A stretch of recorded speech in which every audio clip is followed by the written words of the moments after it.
Bunga Zainal menjadi salah satu artis yang menikmati liburan pergantian tahunnya di luar negeri.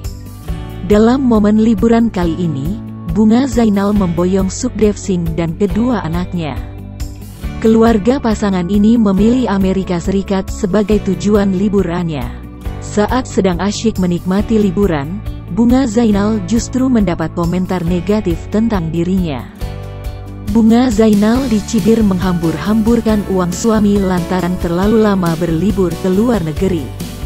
Dalam unggahan tersebut, Bunga Zainal meminta saran kepada warganet tentang apa yang akan dilakukannya di tahun 2022.